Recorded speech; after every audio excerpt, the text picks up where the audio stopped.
Good morning students. आज जो हम लोग टॉपिक डिस्कस करने जा रहे हैं वो intersection of the two planes. तो अब अगर दो प्लेन्स की इक्वेशंस दे रखी है तो उनके पॉइंट ऑफ इंटरसेक्शन से पास होने वाले प्लेन की इक्वेशन क्या होगी। स्टूडेंट, इस क्वेश्चंस को हम दो फॉर्म में कर सकते हैं, कार्टीजियन फॉर्म में या वेक्टर फॉर्म में।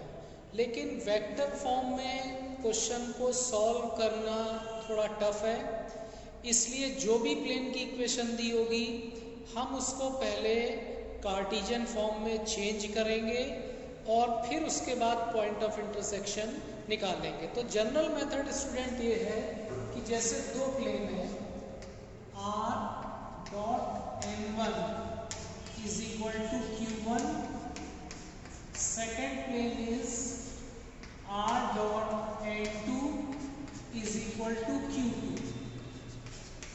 अब equation of the plane, equation of plane passing through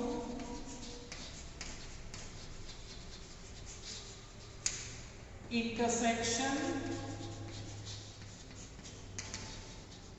of 1 and 2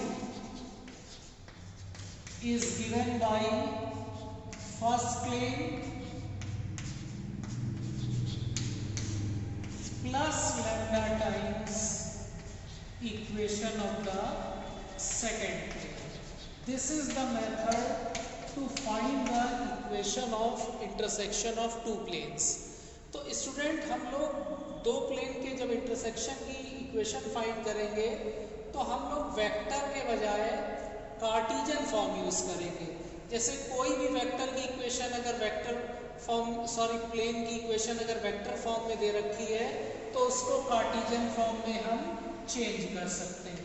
जैसे एक इक्वेशन हमने r dot 2i minus 3j plus 4k equal to 10, ये किसी भी प्लेन की वेक्टर इक्वेशन है, ठीक, जहाँ पे 2i minus 3j plus 4k जो वेक्टर है वो प्लेन पे परपेंडिकुलर होगा। अब अगर ये यूनिट वेक्टर होता, जैसे 2i माइनस 3j प्लस 4 की जगह कोई अगर यूनिट वेक्टर होता तो राइट हैंड साइड की जो वैल्यू होती वो ओरिजिन से प्लेन की डिस्टेंस हो जाती। इसका मतलब क्या है कि अगर इस वेक्टर को हम यूनिट वेक्टर में चेंज कर दें, यूनिट वेक्टर में चेंज करने के लिए क्या करेंगे, इसके मॉड से डिवाइड करेंगे। तो इसके मॉड से जब दोनों साइड डिवाइड कर देंगे तो राइट हैंड साइड में जो वैल्यू आएगी वो distance of the plane from the origin हो जाएगा।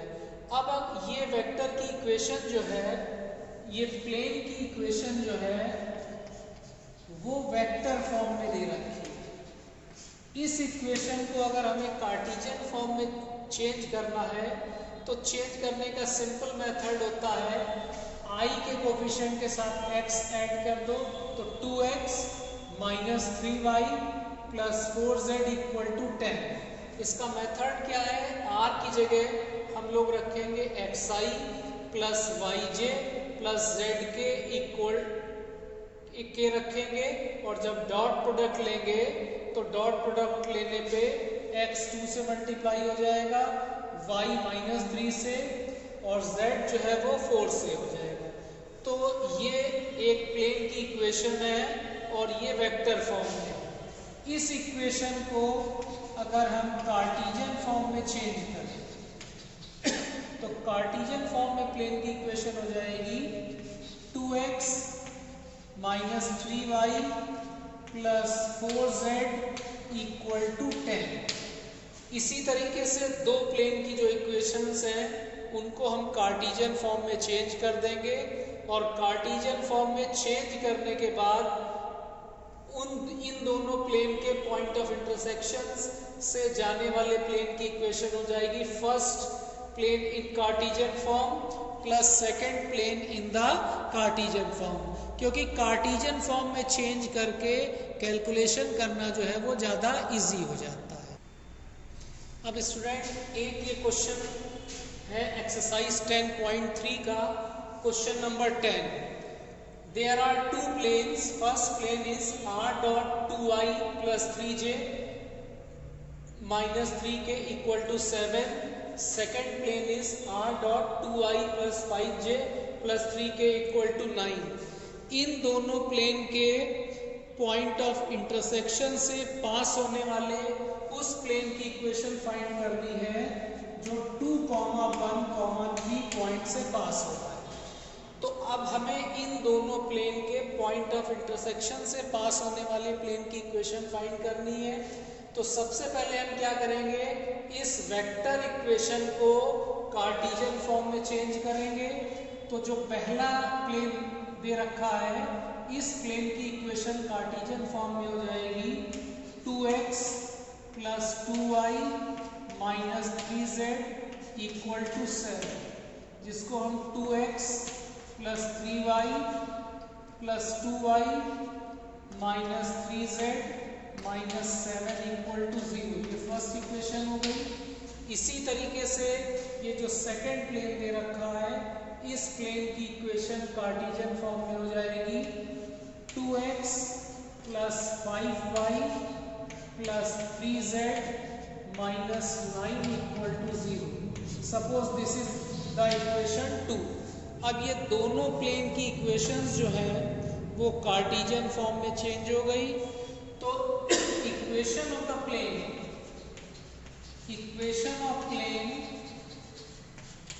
Through intersection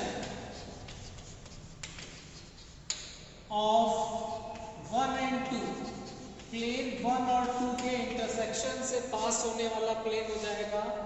first plane 2x plus 2y minus 3z minus 7 plus lambda times 2x plus 5y plus 3z minus 9 equal to 0. तो ये उस plane की इक्वेशन हो गई जो गिवन प्लेन्स के पॉइंट ऑफ इंटरसेक्शन से पास हो रहा है. अब इसको जैसे हम इक्वेशन कहते हैं 3. अब ये प्लेन भी 2, 1, 3 पॉइंट से पास हो रहा है. इसका मतलब इस पॉइंट के कोऑर्डिनेट्स जो हैं वो थर्ड इक्वेशन को सेटिस्फाई करेंगे. यानी 2, 1, 3 ये x, y, z की जगह इस इक्वेशन में अगर रख दें तो 4 plus 2 minus 6 minus 7 plus lambda times 4 plus 5 plus 9 minus 9 equal to 0. तो सॉल्व करने पे हमारी जो लैम्डा की वैल्यू आएगी वो 10/9 आ जाएगी. ये 10/9 आ जाएगी और ये 10/9 इक्वेशन 3 में अगर रखते हैं, ये जो लैम्डा की वैल्यू 10/9 आई है, इस वैल्यू को इक्वेशन 3 में रख के अगर हम सिंप्लीफाई करें तो सिंप्लीफाई करने के बाद जो हमारी इक्वेशन आती है वो 38x plus 68y plus 3z equal to 153.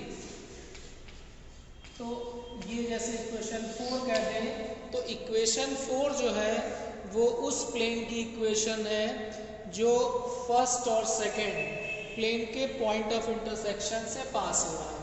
तो ये हमारी जो प्लेन की इक्वेशन आई है ये कार्टेशियन फॉर्म में है. इसको वेक्टर फॉर्म में चेंज करने के लिए क्या करेंगे, वेक्टर फॉर्म में प्लेन की इक्वेशन क्या होगी, r dot n is equal to p. तो r डॉट n जब लिखेंगे तो n की जगह हमारा क्या आ जाएगा 38i plus 68j plus 3k equal to 153. यानी ये जो प्लेन की इक्वेशन हमारी कार्टेशियन फॉर्म में आई है ये वेक्टर फॉर्म में हो जाएगी r dot 38i plus 68j plus 3k equal to 153.